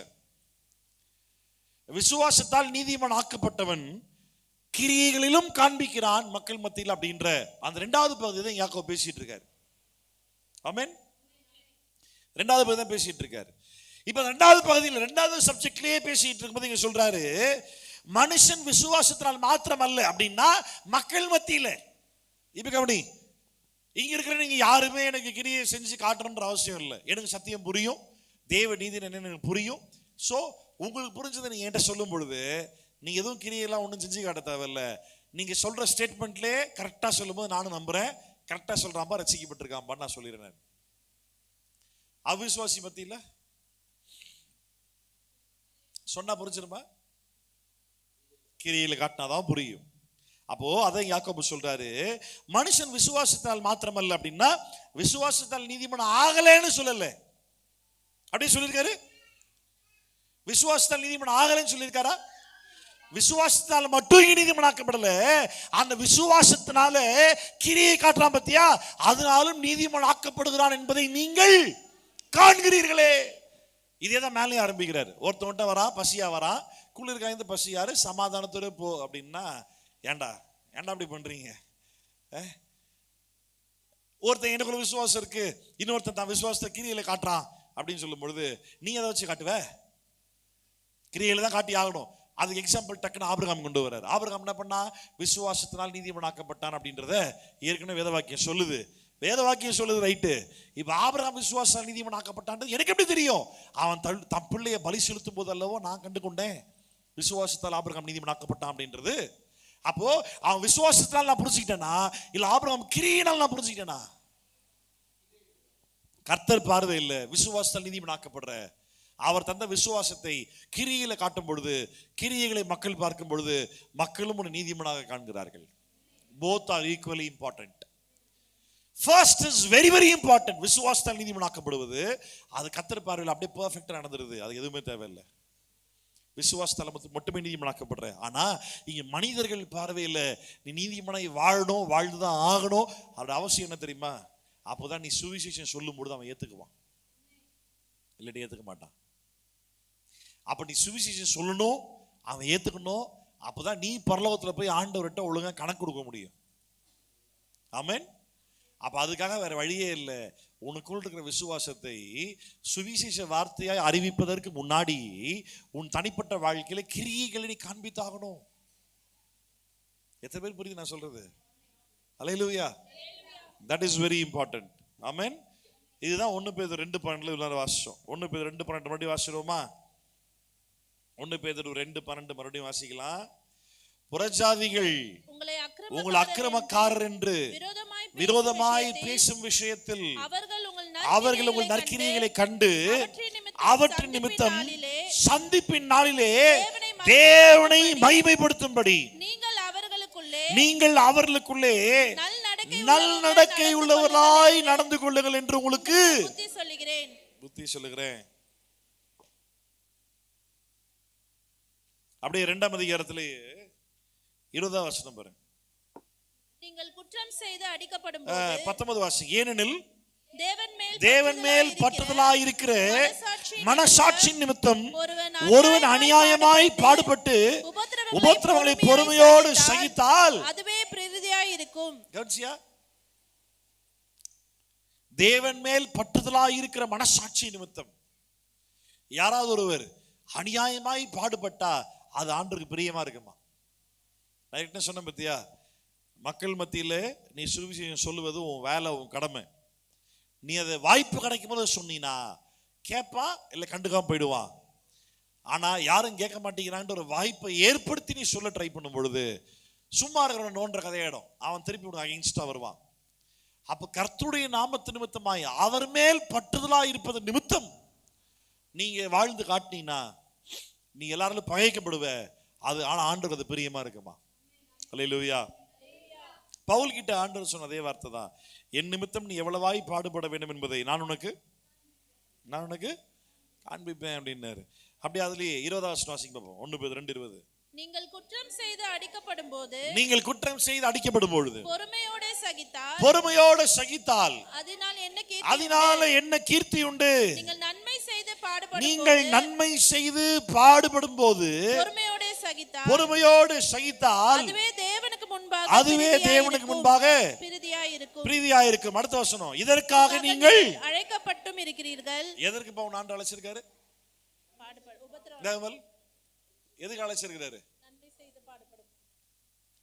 நீ பண்ற தப்ப பண்ணிட்டு அடி வாங்கிட்டு நான் ஆண்டவருக்காக சகித்துக் கொள்கிறேன் அப்படின்னு அதெல்லாம் ஆண்டவர் கண்டுக்க மாட்டாரா? நீ பண்ண முள்ள மாதிரி தந்து 4 பேர் உன்னை காரித்து போறான். நான் கத்திரிக்காக சகிக்கிறேன்னு சொல்லல, என்ன இருக்குது இல்ல? ஒண்ணும் இல்லை. ஆனா கிறிஸ்துவின் நாமத்து நிமித்தம் நீ நன்மை செய்து பாடுபட்டால் அது ஆண்டவருக்கு பிரியமா இருக்குமா? இதற்காக தான் நீங்க அழைக்கப்பட்டிருக்கிறீங்களா? இதுக்காக தான் நீங்கள் அழைக்கப்பட்டிருக்கிறீர்கள். இப்ப உங்ககிட்ட நான் இனிமே வரப்போற நாட்கள்ல உங்ககிட்ட நான் உங்களை ஆண்டவர் ஏன் அழைச்சிருக்காரு அப்படின்னு கேட்டா என்ன பதில் சொல்வீங்க? நன்மை செஞ்சு நாசமா போறதுக்காக அழைச்சிருக்கிறாரு. ஆமா, பவுல் சொல்றாருல, நன்மை செய்வதனால் மேன்மை இல்லையோ, நன்மை செய்து தீமை அனுபவிக்கிறவன் பாக்கியவான். வசனம் சொல்றா இல்லையா? ஆமா, இன்னொரு வசனம் என்னது, சத்தியத்தை சொல்லுவதனால் நான் சத்துருவானேனோ. இதெல்லாம் லைஃப்ல நடக்கலனா தம்பி உனக்கு இயேசுவும் சம்பந்தமே இல்லைன்றது அர்த்தம். இன்னும் அப்படிதான் வாழ்ந்துருன்னு அர்த்தம்.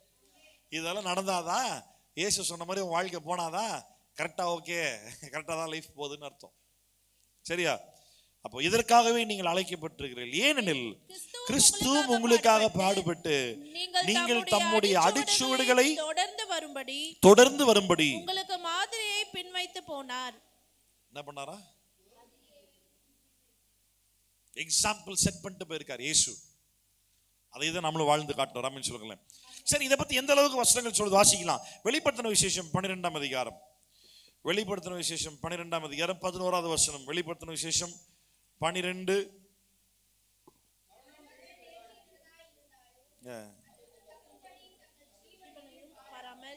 ஆட்டுக்குட்டியின் இரத்தத்தினாலும் தங்கள் சாட்சியின் வசனத்தினாலும் அவனை ஜெயித்தார்கள். எப்படி ஜெயிச்சாங்களா?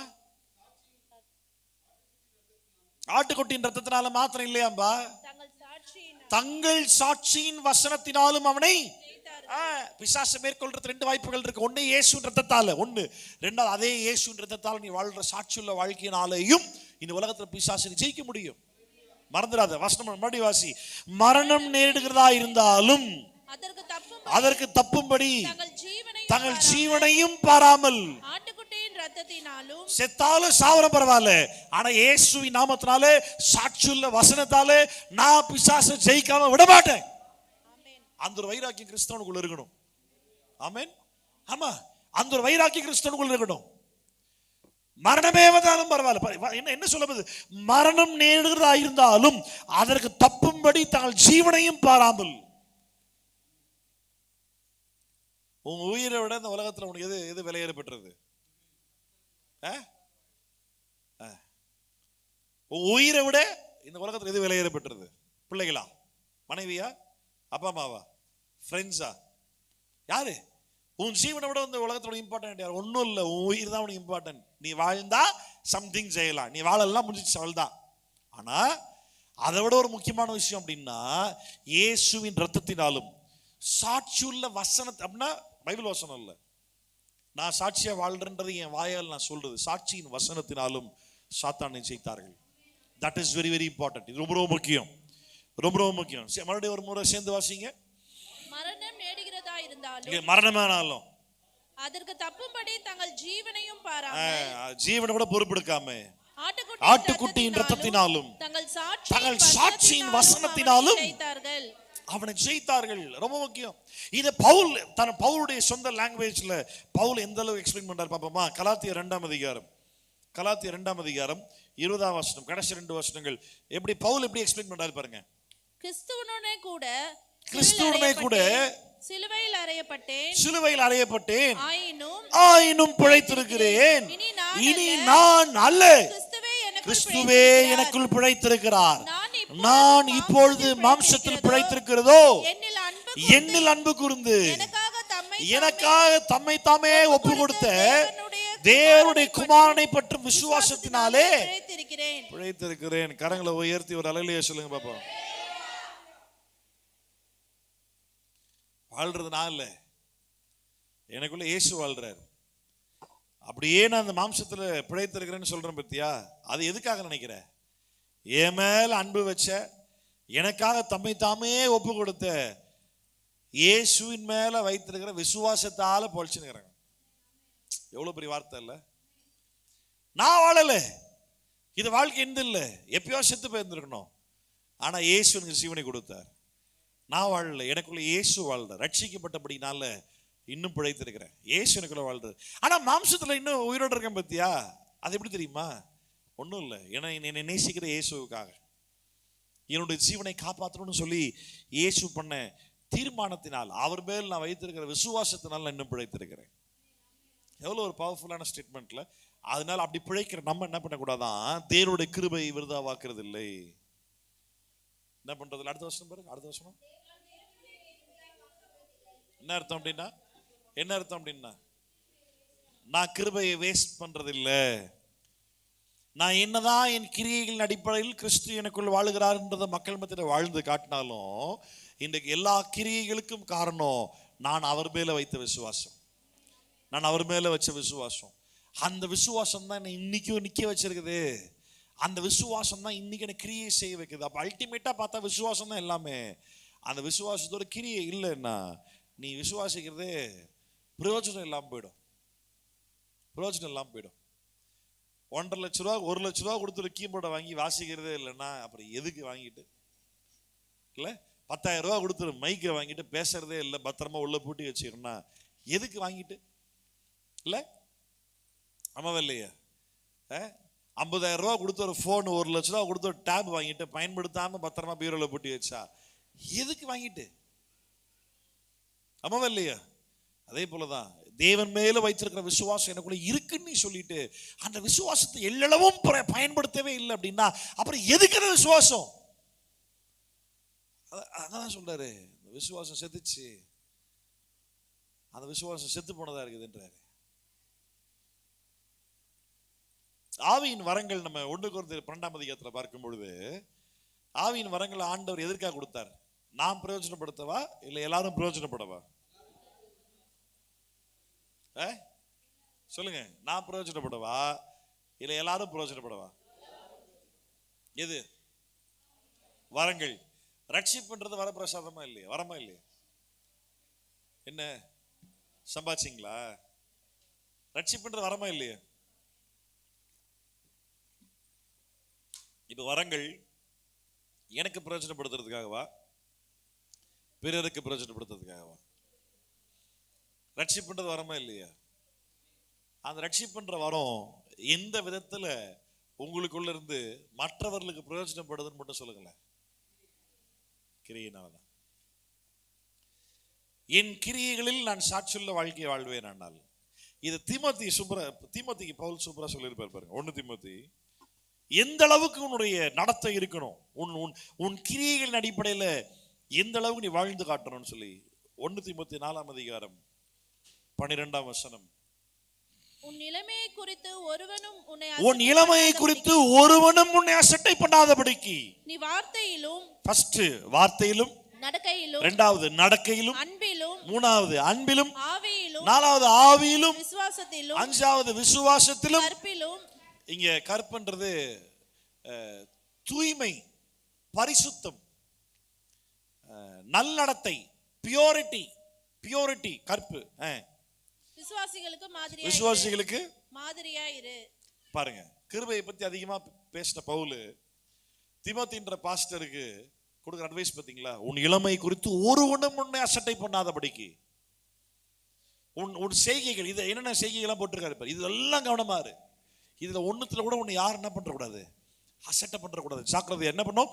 உன் வார்த்தையில. அதனால அடிக்கடி சொல்லுவேன், எல்லாம் ஒண்ணா வரோமா, ஜாலியா பேசுறோமா, ஜோக் பண்றோமா, சிரிக்கிறோமா, ஜாலி பண்றோமா, அந்த சிச்சினே இருக்கிற நேரத்துல டக்குன்னு வசனம் ஏதாவது பேச ஆரம்பிச்சிட்டோம், ஏதாவது பைபிள் டிஸ்கஷன் ஸ்டார்ட் ஆயிடுச்சுன்னா எல்லாத்தையும் சுருட்டி மூட்டை கட்டி ஓரமா வச்சுட்டு ஒழுங்கு மரியாதையா உட்காந்து வசனத்தை பத்தி பேச ஆரம்பிச்சிடணும். வசனத்தை பத்தி டக்குன்னு ஜாலியா பேசிட்டு, நல்ல கவனி, அது அட்மாஸ்பியரே வந்துட்டு ரொம்ப ஜாலியா ஜோவியலா ஹாப்பியா போய்கிட்டு இருக்கு. ஒருத்தருக்கு ஒருத்தர் கமெண்ட் அடிச்சுன்னு கிண்டல் பண்ணு, ஃப்ரெண்ட்லியா, அக்செப்டபிளா, காயப்படுத்துற மாதிரி இல்லை, ஏற்றுக்கொள்ற விதத்துல ஜாலியா ஹாப்பியா பேசிட்டு இருக்கிறோம். ஏதோ ஒரு பாயிண்ட்ல திடீர் ஒரு வசனம் உள்ள ஸ்டார்ட் ஆகி பேச ஆரம்பிச்சிட்டோம். டக்கு என்ன பண்ணோம், அந்த அட்மாஸ்பியர் மாறுதுன்றதை புரிஞ்சுக்கிட்டு அப்படியே ஜோக் பண்ணது, ஜாலி பண்ணது, கிண்டல் பண்ணலாம் தூக்கி வச்சுட்டு வசனத்துக்குள்ள வர ஆரம்பிச்சிடணும். இது எப்போ ஸ்டாப் பண்றோமோ அப்புறமா திருப்பி ஜாலி பண்ண ஆரம்பிக்கலாம். கர்த்தருடைய வார்த்தையை பத்தி பேச ஆரம்பிக்கும் பொழுது அதே பழக்கதோஷத்துல கிண்டல் பண்றது, கமெண்ட் அடிக்கிறது, சிரிக்கிறது, ஜாலி பண்றது, அந்த வேலை ஒருபோதும் வைக்காத. வசனம் என்பது அவ்வளவு இலக்காரமான காரியம் அல்ல. ஒருவனும் உன்னை அசட்டை பண்ணாதபடிக்கு எதுலாம் ஜாக்கிரதையா இரு. சேர்ந்து சொல்லுங்க, வார்த்தையில, நடக்கையில, அன்புல, ஆவியில, விசுவாசத்துல, கற்புல, விசுவாசிகளுக்கு மாதிரியா இரு. 6 விஷயங்கள் சொல்லப்பட்டிருக்கு. என்னது சொல்லுங்க பாப்போம். வார்த்தையில, நடக்கையில, அன்புல, ஆவியில, விசுவாசத்துல, கற்புல. மறுபடியும் சொல்லுங்க, வார்த்தையில, நடத்தையில, அன்புல, ஆவியில, விசுவாசத்துல, கற்புல. எல்லா விசுவாசிகள் மத்தியில் என்ன பண்ணு, மாதிரியா இரு. எந்த அளவுக்கு பேசியிருக்காரு பாரு. இதை பத்தி இன்னும் வசனங்கள் சொல்லிட்டே போலாம். இது எல்லாமே வந்துட்டு உன் கிரியைகளின் அடிப்படையில் மக்கள் மத்தியில, இப்ப 2 பார்த்தோம் இதுலயே. ஒண்ணு விசுவாசிகள் மத்தியில மாதிரியா இருப்பது, 2வது புறஜாதிகள் மத்தியில மாதிரியா இருப்பது. பார்த்தோமா இல்லையா? 1 பேதுரு 2ஆம் அதிகாரமோ 1 தீமோத்தி 4ஆம் அதிகாரம். ஓகேவா? 1 பேதுரு 2:12, 1 தீமோத்தி 4:12. பாரு, 1 தீமோத்தி 2:12, 1 பேதுரு 2:12, 1 தீமோத்தி 4:12. 1 பேதுரு 2:12 புறஜாதிகள் மத்தியில சாட்சியா வாழ்ந்து காட்டுரு. அதுக்குரிய காரணங்கள்லாம் பார்த்தோம் நம்ம. 2வது 1 தீமோத்தி 4:12 விசுவாசிகள் மத்தியில ஜாக்கிரதையா வாழ்ந்து காட்டு, அதுக்குரிய காரணம்லாம் பார்த்தோம் நம்ம. ரைட்டா? இது எல்லாமே இந்த கிரியைகள் வருவதற்கான காரணம் என்ன தெரியுமா? நான் சாட்சியா வாழ்வதற்கான காரணம் என்ன தெரியுமா? நான் கிறிஸ்துவுக்கு சாட்சியா இருப்பதுதான். இனி நம்ம போக்கஸ் எதுல அதிகமா இருக்கு தெரியுமா? 4 பேர் நம்மளை தப்பா நினைச்ச கூடாது, பாத்திரக்கூடாதுன்றதுக்காக அவங்க மத்தியில ஒழுக்கமுள்ள வாழ்க்கை வாழ்ந்துடணும் அப்படின்றதுலயே, மக்கள் மத்தியில பேரை சம்பாதிக்கணும்ன்றதுலயே நான் ரொம்ப கவனமா இருக்க ட்ரை பண்றோம். அவசியம்தான். ஆனா எப்படி பார்த்தாலும் ஏதாவது தருணத்துல, ஏதாவது ஒரு செயல்பாடுல கண்டிப்பா உன்னை குறை சொல்ல போற ஒரு ஆள் கண்டிப்பா இருக்கதான் போறான். உன்னால 100% மனுஷனை பிரியப்படுத்த முடியாது. ஆனா உன்னுடைய மனசாட்சியில் நீ ஒழுக்கமா இருக்கேன்றது உனக்கு நல்லா தெரியும், உன்னை பார்க்கிற கர்த்தருக்கு நல்லா தெரியும். அதனால நான் இப்ப என்ன சொல்ல வரேன் அப்படின்னா, உன்னுடைய கிரியைகள்ல உன்னை சுத்தி வாழ்ற மக்களை பிரியப்படுத்துறது உன்னுடைய அல்டிமேட் கோலா இருக்கக்கூடாது. உன்னை பார்க்கிற ஆண்டவருக்கு முன்னாடி நீ ஆண்டவரை பிரியப்படுத்த முடியும், கரெக்டா இருக்கிறியா? அதுதான் ஃபர்ஸ்ட் முக்கியம். அதை பத்தி ஒரே ஒரு வசனம் மட்டும் சொல்லி நம்ம இன்னைக்கு செய்தி முடிக்க போறோம். இன்னைக்கு செய்தி இதுதான், be a witness, be my witness. கர்த்தர் சொல்ற வார்த்தை, be a witness, be my witness. சாட்சியுள்ள வாழ்க்கை வாழு, எனக்கு நீ சாட்சியாயிரு. ரெண்டுத்துக்கும் டிஃபரன்ஸ் இருக்கு, புரியுதா? நான் கர்த்தருக்கு சாட்சியாய் இருப்பேன், ஆனால் நான் கர்த்தருக்காக சாட்சியை வாழ்வேன். புரியலையோ? என்னது? நான் கர்த்தருக்கு சாட்சியா இருப்பேன் ஆனால், இல்லாட்டி எப்படி சொல்றேன், நான் கர்த்தருடைய சாட்சியா இருப்பேன் ஆனால் அப்ப நான் கர்த்தருக்காக சாட்சியாகவும் வாழ்வேன். புரியுதா? If I am the witness of Christ, then I will live a testified life. நான் கர்த்தருக்கு சாட்சியாய் நின்றேன்னா அப்ப கண்டிப்பா சாட்சியுள்ள வாழ்க்கை நிச்சயமா வாழ்வேன். விசுவாசமும் கிரியும் ரெண்டும் இருக்கும். எது ஃபர்ஸ்ட் வருது, ரெண்டாவது என்ன வருது? எது முக்கியம்? விசுவாசம் முக்கியம். விசுவாசத்தை தொடர்ந்து என்ன இருக்கணும், இல்லாட்டி பெஸ்ட் ரைட்டா? அப்போஸ்தலர் 1:8 முதல்ல ஆவியான ஒரு சீஷர் மேல இறங்கின பொழுது வசனம் என்ன சொல்லுது பாப்போம். பரிசுத்த ஆவி உங்களிடத்தில் வரும்பொழுது நீங்கள் ஓகே எருசலேமிலும் யூதேயா முழுவதிலும் சமாரியாவிலும் பூமியின் கடைசி பரியந்தமும் எனக்கு சாட்சிகளாய் இருப்பீர்கள் என்றார். மறுபடியும் வாசிக்கலாமா? சேர்ந்து வாசிங்க. பரிசுத்த ஆவி உங்களிடத்தில் வரும்போது நீங்கள் பலன் அடைந்து எருசலேமிலும் யூதேயா முழுவதிலும் சமாரியாவிலும் பூமியின் கடைசி பரியந்தமும் எனக்கு சாட்சிகளாய் இருப்பீர்கள் என்றார். சாட்சியா வாழுனாரா, எனக்கு சாட்சியா இருந்தாரா? நான் சாட்சி சொல்றது வேற, கிறிஸ்துவுக்காக சாட்சியாவே வாழ்றது வேற. நான் கிறிஸ்துவின் சாட்சி. என்ன அர்த்தம் அப்படின்னா? என்ன அர்த்தம்? நான் தான் விட்னஸ். என்ன அர்த்தம் அப்படி? நான் தான் விட்னஸ்னா எடுத்துக்காட்டா? எதை எடுத்துக்காட்ட? பிரதிபலிப்பு. இயேசு இருக்கிறார்ன்றதுக்கு நான் தான் ஆதாரம், நான் தான் சாட்சி. பாஸ்டர் தினேஷ் அப்படி பண்ணிட்டான் தெரியுமா? எப்படி தெரியும்? நான் பார்த்தேன் பாஸ்டர். என்ன அர்த்தம் அதுக்கு? இவன் யோக்கியமா வாழ்ந்தான்றது இல்ல, இவன் தான் அவன் பண்ணதை பார்த்தான்றதுக்கான ஐ விட்னஸ், கண்கண்ட சாட்சி. இப்ப கண்கண்ட சாட்சி எவ்வளவு யோக்கியன்றலாம் தேவை கிடையாது. கண்கண்ட சாட்சி கண்டானா இல்லையான்றதான் இப்ப கேள்வி. புரியுதா இல்லையா? நாமெல்லாம் தேவனுடைய சாட்சிகளா இருக்கிறோம். ஆக்சுவலி இதை நான் முதல்ல இருந்து ஆரம்பிச்சு வந்துருக்கணும், இது லாஸ்ட்டை கொண்டு வந்துட்டேன். நான் தேவனுடைய சாட்சியா இருக்கிறேன், என்ன ஆண்டு மாத்தினான்ற நான் தான் சாட்சி. அதனால நான் இங்க பெர்ஃபெக்டா இல்லை. ஆமா, எல்லாரும் மனுஷங்க மத்தியில பெர்ஃபெக்டால வாழ முடியாது. ஆனா அந்த ரவுண்டாவது பேசியிருந்தோம் பாருங்க, அன்னைக்கு பெர்ஃபெக்ட் வார்த்தைக்கு மீனிங் சொல்லி கொடுத்த ஞாபகம் இருக்கா? ஞாபகம் இருந்தா சந்தோஷம்.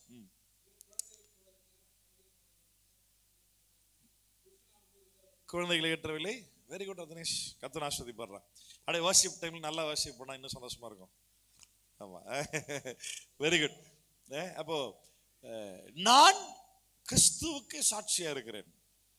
I have understood, tasted and experienced Christ. நான் புரிந்து கொண்டிருக்கிறேன், ருசி பார்த்திருக்கிறேன், அனுபவித்திருக்கிறேன் இயேசுவை. ரைட்டா?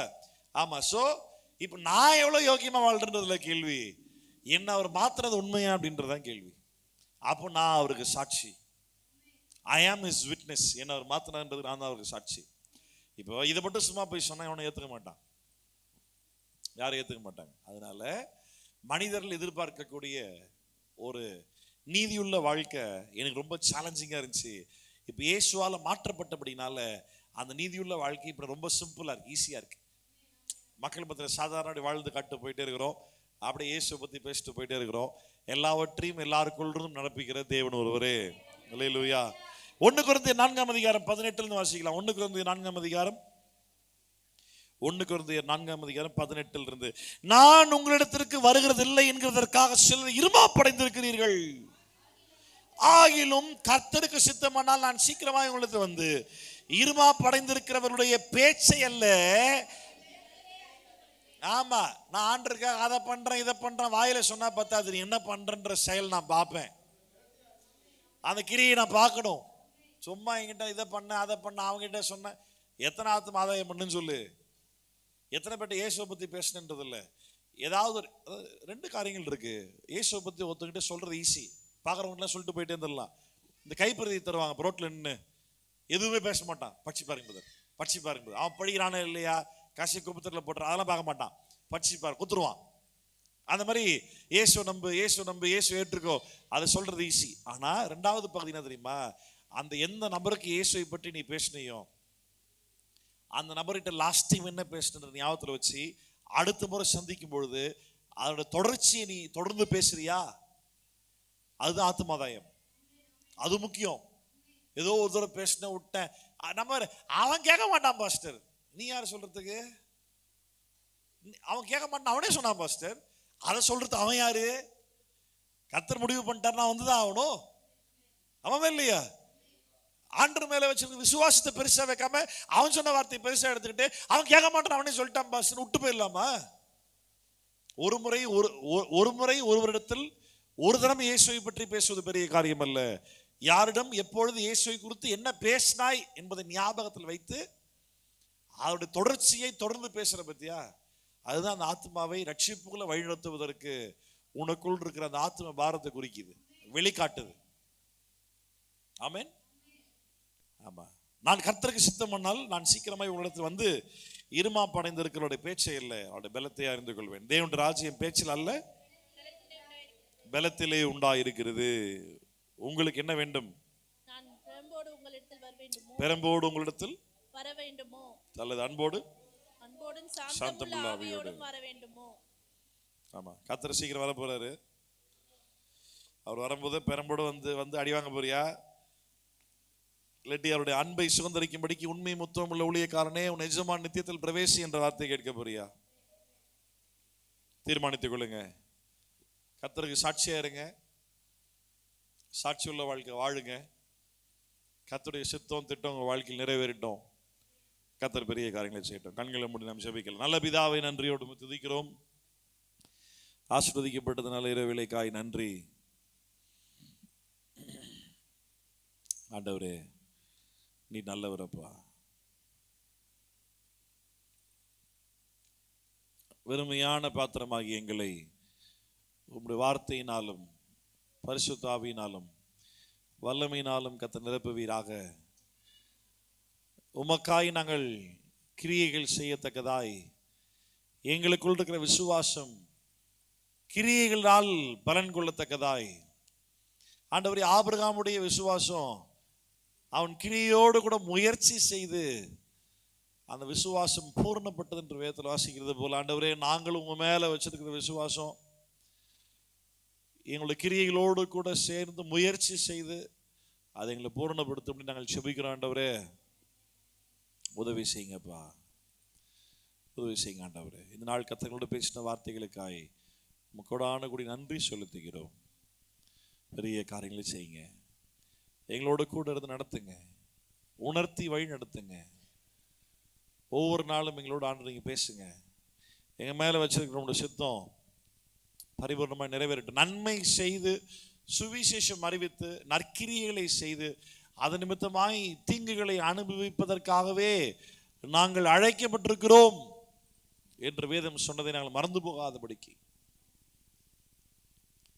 இன்னல்கள் இடரல்கள் வரும்பொழுதெல்லாம் நாங்கள் சலித்து போயிடாம சோர்ந்து போயிடாம முறுமுறுக்காம, ஆண்டவரே இதற்காகவே நாங்கள் அழைக்கப்பட்டிருக்கிறோம் என்பதை அறிந்து உற்சாகமுள்ள மனதோடு தொடர்ந்து உமக்காய் ஓட கத்த கிருபை செய்யுங்க ஆண்டவரே. நன்றி இயேசுவே, எங்களோட பேசின வார்த்தைகளுக்காக நன்றி செலுத்துகிறோம். இதை தொடர்ந்து ஆவியானவர் ஒவ்வொருத்தரோடும் ஒவ்வொரு நாளும் படுக்கையில் இருந்து எழுந்திருக்கும் போதெல்லாம் ஆவியானவர் நீங்க தொடர்ந்து பேசும்படி நாங்கள் செபிக்கிறோம். எங்களை உம்முடைய சமூகத்தில் தாழ்த்துகிறோம் ஆண்டவரே. நீர் மட்டும் உயர்ந்திடும். உம்முடைய கரத்தை ஒப்புக் கொடுக்கிறோம். ஆசீர்வாதத்தை நடத்தும். இயேசுவின் நாமத்தில் செபிக்கிறோம் நல்ல பிதாவே, ஆமென். ஆத்துமாவே கர்த்தரை ஸ்தோத்திரி, என் ஆத்துமாவே கர்த்தரை ஸ்தோத்திரி. கர்த்தர் செய்த சகல வரலையும் மறவாதே. அவன் அக்கிரமங்களை எல்லாம் மன்னித்து நோய்களை எல்லாம் குணமாக்கி பிராணனை அழிவுக்கு விலக்கி மீட்டு கிருபையினாலும் இரக்கத்தினாலும் முடி சுட்டி நன்மையினால் வாயை திருப்தியாக்குகிறார். கழுகு சமணமாய் உன் வயது திரும்ப வாழ வயது போல் ஆகிறது. ஆமென். ஆசீர்வாதம் பெற்றுக்கொள்வோம். திரிய தேவனாகிய பிதா குமார் பரிசுத்தாவின் நாமத்தினால் நம் அனைவருக்கும் கிருபையும் சமாதானம் தேவ அன்பும் பரிசுத்தாவியானவருடைய அந்நியோன்யம் ஐக்கியம் இன்றைக்கும் சதா காலங்களிலும் ஆண்டவராய் இயேசு வரும் வரைக்கும் நம் அனைவரோடும் கூட இருந்து நடத்துவாராக. ஆமென். அல்லேலூயா, அல்லேலூயா, அல்லேலூயா. God bless you. கர்த்தர் ஆசீர்வதிப்பாராக. மார்னதா இயேசு சீக்கிரம் போகிறார். ஆமென். கேட்ட செய்தியில ஒரு 2 குறிப்பு 2 பேரோட பகிர்ந்து கொள்ளுங்க. ஐக்கியத்தை நிறைவேற்றுங்க. ஒருவருக்கு ஒருவர் கை கொடுத்து வாழ்த்தல் சொல்லுங்க. அதுக்கு பிற்பாடு ஜெபத்தை உள்ளோர் ஜெபித்துக் கொள்ளலாம்.